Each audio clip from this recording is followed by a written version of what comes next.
will move away from legal restrictions and allow people to make their own informed decisions about how to manage the virus. The plan was clear. In England, there would be no rules requiring masks, social distancing, ventilation in schools or vaccine passes for restaurants. Instead, the emphasis was on the UK's vaccine rollout, on personal responsibility, on accepting that we must learn to live with the virus. 3 months on, this is how it's going. This week, the UK recorded its highest number of daily infections since mid-July, and it's far higher than any of these major European countries. And as case numbers rise, the UK government says there isn't a reason to change tack at the moment. It's sticking with what it calls Plan A. Vaccines are central to that plan, but they're also central to understanding why infections are going up. It starts with the speed of the UK's vaccine rollout. It had one of the fastest starts in the world, and that start is a factor now. At the start of this year, I think we're sort of patting ourselves on the back for how fast the UK's rollout of vaccines was going. That's actually, ironically, become a bit of a problem for us now, because what it means is that we have this issue of waning immunity. The point being that immunity wanes over time. Here we see immunity a month after vaccination and then after several months. Now, waning immunity can be addressed with booster jabs, but right now millions of eligible people haven't had one. And then there's children. In September, the UK decided to vaccinate children aged 12 and over, but many other countries started far sooner. And all of this means the government's handling of the vaccine rollout is now under attack. The booster programme is stalling, with charities describing it as a chaotic failure. Only around 13% of children have actually been vaccinated. His wall of defence is falling down at just the point that vaccination is waning.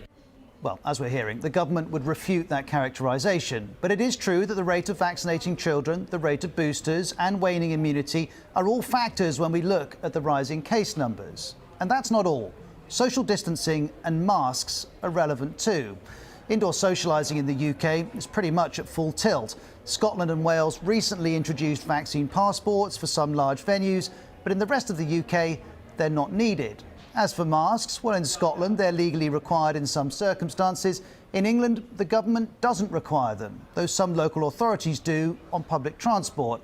In reality, though, it's patchy. Go on the Underground in London, you'll see lots of people without masks. That contrasts with, say, Germany, where masks are legally required in some places and use is high.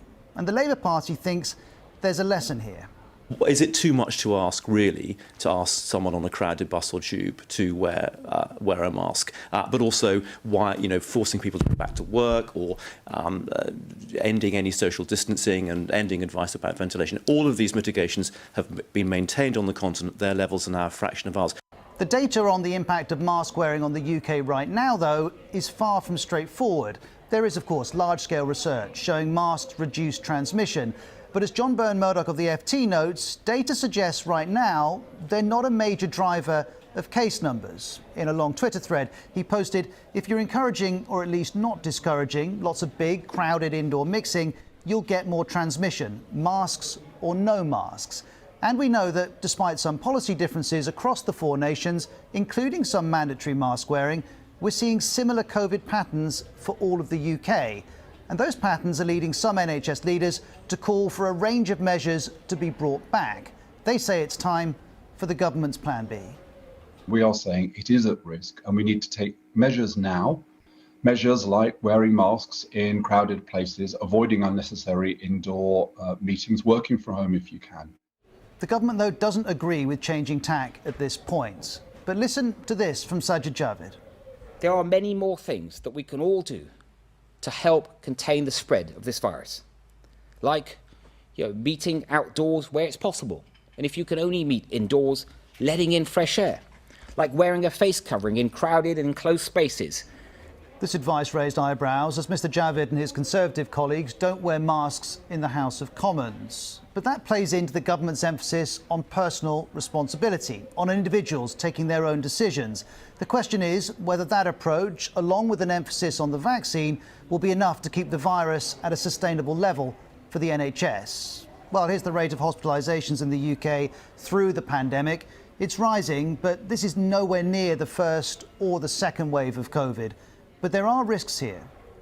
This is probably the first season where we will have significant amounts of COVID circulating as well as flu.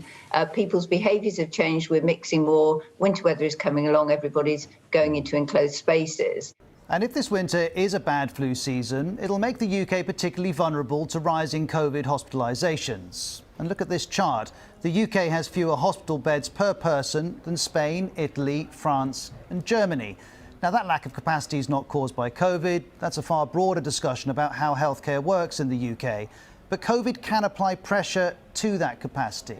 And as we consider these differing analyses of what to do with the UK's current situation, here's a word of caution on being too definitive. At the moment, it's not clear whether what we're seeing at the moment will continue to increase as we move towards Christmas, or as some modelers have suggested, actually will peak sometime this month and then start declining. What is more certain is that the UK government strategy rests almost entirely on vaccines, and that's not what the World Health Organization is recommending. The WHO's position is that we can't only rely on vaccination at the moment to suppress the virus.